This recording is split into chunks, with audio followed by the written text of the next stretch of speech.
Hello friends नमस्कार जय जगन्नाथ आपण माने आउ 30टा बही बुक एवं आसीगला ये देखिपारे आपण मैंने ये बही एटी 10टा टोटाल 30टा बही पुणी आउ आस टोटाल बर्तमान सुधा 50टा बही सेल हो जाए यथाशीघ्र जो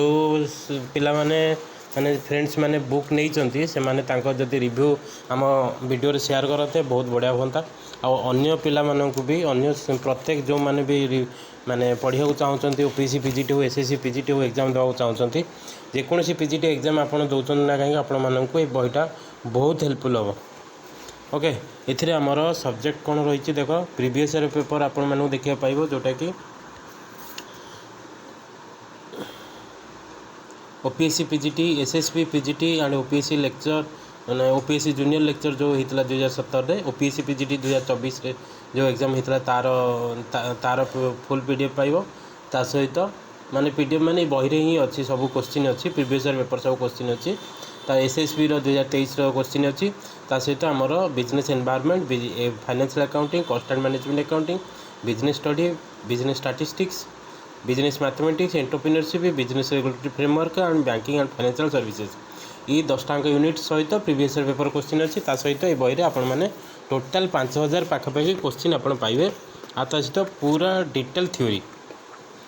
ओके ता सहित आपण मैंने जदि चाहिए आम टेलीग्राम शरत एजुकेशन टेलीग्राम चैनल जॉइन करी सेठी ए बहीर मु फास्ट पीडीएफटा माने फास्ट यूनिट फुल पीडीएफटा शेयर करछि बिजनेस एनवायरनमेंट जो 2 नंबर लिखाई बिजनेस एनवायरनमेंट ओके ये जो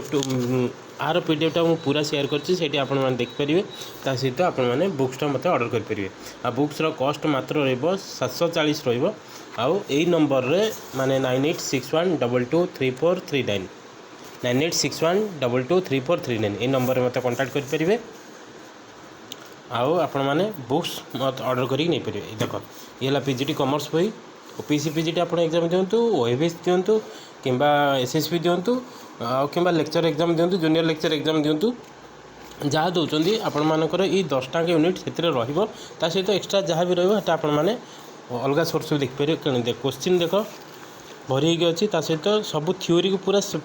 पॉइंट टू पॉइंट लिखाई गोटे पिलार जहाँ दरकार गोटे पिला जी पढ़ा दरकार गोटे चैप्टर रु सबकि अच्छी पूरा डिटेल्स सब लिखाई ओके धन्यवाद आपण मैंने देखिपारे।